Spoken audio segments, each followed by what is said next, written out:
Hello guys, it's me, Nerdy Gamer, and today I like to talk about Resident Evil. As we all know, Resident Evil 7 came out last year and set the franchise back to its whole roots, and undoubtedly there will be a Resident Evil 8. In this video I'm going to describe 5 things that I want to see in Resident Evil 8. There will be spoilers for Resident Evil 7, so if you haven't played it, stop watching now and go and play it, or if you're just not bothered about the story, just continue watching. Thank you. Now let's get back into the nightmare.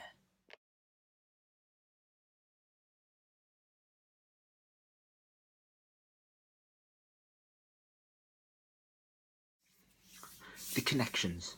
The connections were established as an organisation that Lucas was working for and had created Evelyn, the little creepy girl, Resident Evil 7.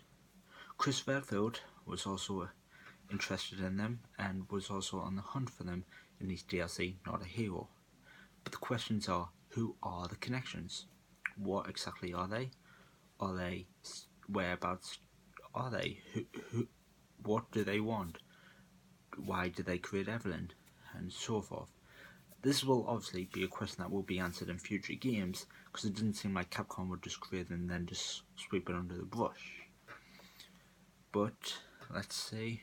But I like to think that they're the new Umbrella, like the evil version of the Umbrella Corporation back in the olden days. Now let's talk about the enemies. The main enemies in the game were the Baker families, but in this part I want to talk about the other enemies, the Molded.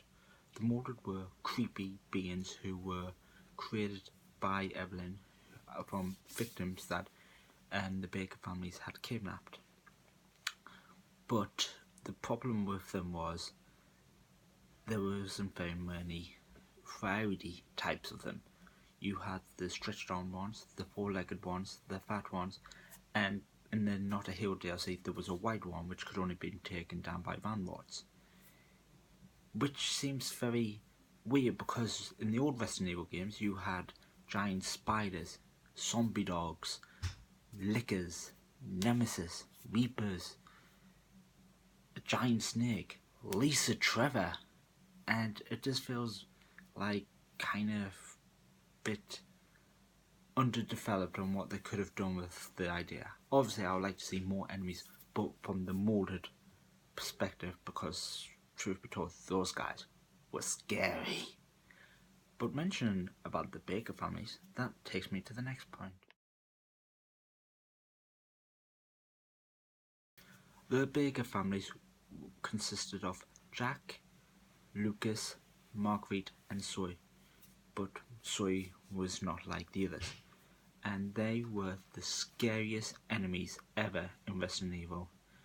They hunted you down, they were sadistic, they were deranged, they were hunting you, and basically they couldn't be stopped by normal means. What I want to see is, well, since they're all dead, more of that kind of enemies. So let's say, for example, they set the game in a town, make everyone in the town had been infected and was like the Bakers. So they were hunting you constantly on the move, constantly going for you, and you could not do anything. It was basically a huge stealth section, and that would be amazing because those guys were creepy. Although it was later revealed that Lucas had been cured, so he was just deranged even without Evelyn's mind powers on him. And he was taken down easily by Chris Redfield at the end of his DLC. But let's go to the next point.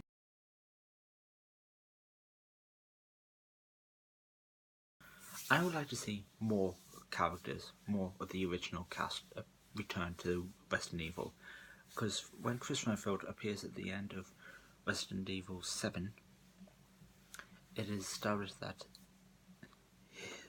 he is back, basically, the new Chris Redfield. But I would like to see more of the characters. I would like to see Leon Kennedy, Jill Valentine, Claire Redfield, Chris's sister. Because what are they doing? Jill Valentine, the last time we saw her, was in Resident Evil 5 after she'd been under mind control by Albert Wesker. There's so many characters that they should bring back in that questions need to be answered on what happened to them, where are they now, what are they doing.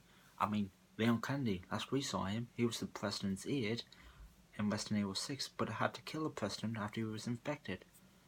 What's he doing now? Because he ain't got a job, has he? There's so many stuff that they can do, and I'd like to see more characters return. Obviously, I don't know how they're going to do it. Maybe they're all working for the new Umbrella with Chris, or who knows? Maybe they've, I don't know. But I like to see them make a return into the franchise. Now, up to the final part.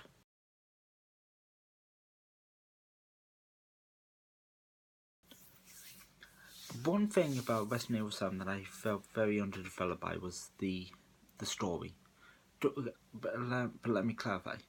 I thought the story was kind of good for Resident Evil. It was very interesting, it was dark, it was scary, it was back to its roots. But for what it was, it felt very short.